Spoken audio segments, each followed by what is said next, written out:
So my name is Jenny T and welcome back to the 4th episode of my Hawaii travel series. In the last video, we actually got the chance to take some really fun sand baths, which was very funny and also a very therapeutic experience. I feel like an over-cinematized churro. We also explored the international marketplace in Hawaii, which was really rich in scenery and cuteness overload.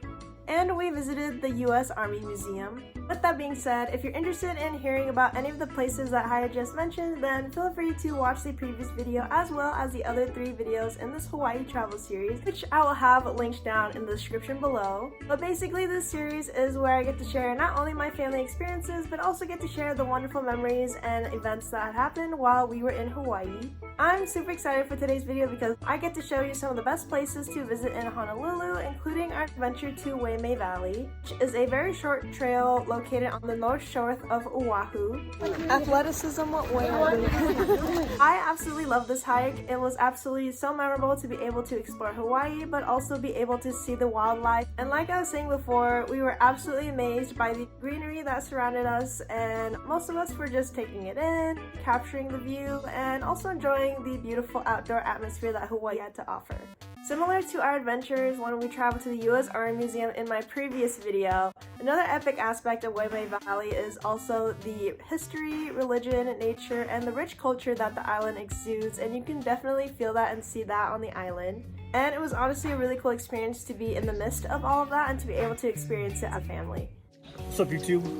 We're out here. Ayo! Not only did we come across absolutely amazing views, but we also came across a few creatures along the way, and we were also greeted by the world's smallest yet cutest tour guide, and basically they guided us along the trail. And depending on how fast you walk, the trail usually can take about 30 to 40 minutes. Ayo. We found a clown fig. That's my kind of fig. It got run over. No.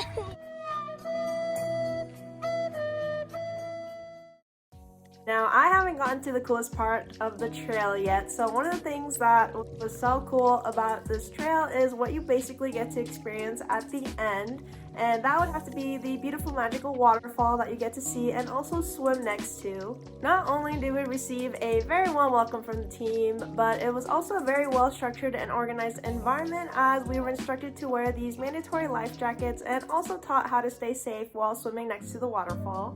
Personally, I remember one of the things that they had emphasized before we went swimming was to remain your distance from the wall or the ledge so that way you could avoid any falling rocks. But what they didn't warn us was how absolutely freezing the cold waters were. You would believe during the summertime that the waters would be a lot warmer, but we were gladly mistaken once we dipped our toes in.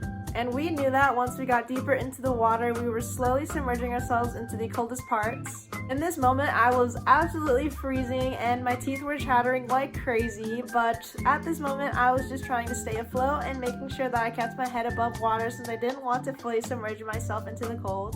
But I eventually submerged myself anyways, and it was honestly such a very rewarding experience to be able to do that because it's kind of a whole mental challenge in itself. I also highly recommend investing in water shoes since there was a lot of uneven terrain leading up to the waterfall. Personally, I was totally fine going in without water shoes, but I think it would have definitely made the experience a lot easier to maneuver and swim around if you did have some. Eventually though, and like many others before us, we did get accustomed to the overall temperature, and we were actually in there for a very long period of time just because we wanted to take in the moment, and we also captured a lot of amazing photos next to the waterfall. Which, another amazing tip is to bring a waterproof GoPro because that is honestly such an amazing tool to help capture the memories. Please sponsor me. Another funny thing too is that as we were taking photos with the waterfall, we were absolutely getting punched and smacked and slapped by the waterfall and the pressure pressures of the water. But overall, I would definitely do it again and highly recommend it to those that are interested in going to Hawaii. Luckily, we were able to capture a few memories on instant film, and some definitely turned out better than others. Bruh.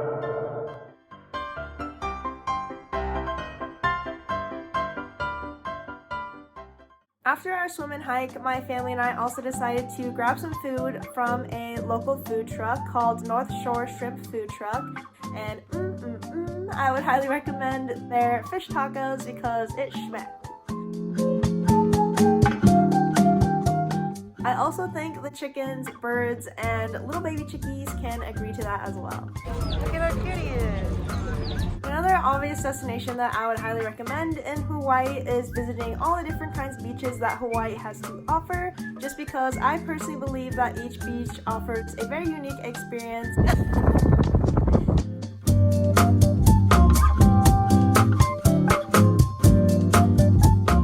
Take a picture from the side.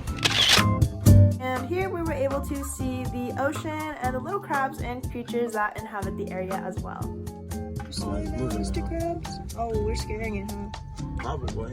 Is it eating something? Admiring the sea turtles was honestly such a highlight of my trip. This little guy in particular actually gave us a quick little scare just because we did see a puddle of red located underneath his head. But we later discovered that because turtles don't really have teeth and they actually break down their food through their esophagus, they commonly come up to shore to regurgitate a lot of that seawater. Since we saw them in the summer, it was actually kind of a perfect season for them to eat a lot of red seaweed. So what we saw was actually fine and normal and healthy for this little guy to be doing that. And it's interesting too because I later found out that it's very common for the Hawaii Marine Animal Response to receive numerous calls regarding this. Thankfully, we do not have to be worried, but I think it is also very important to know and educate others on this experience as well. The last and final spot that I'm going to take you along to is also this all-you-can-eat hot pot place called Shibuya. So not only is the name so funny and so epic, but it also has a variety of food selection that you can choose from to customize your hot pot, and the overall taste was absolutely phenomenal. In fact, it was so good that my family and I actually visited this place numerous times as a local food spot. But basically you get to choose your own broth, vegetables, noodles, fish, seafood, and other additional food items that you may be interested in putting into your soup. And it was also a very fun experience to be able to cook with the family and eat as well. It's like a fun bonding experience.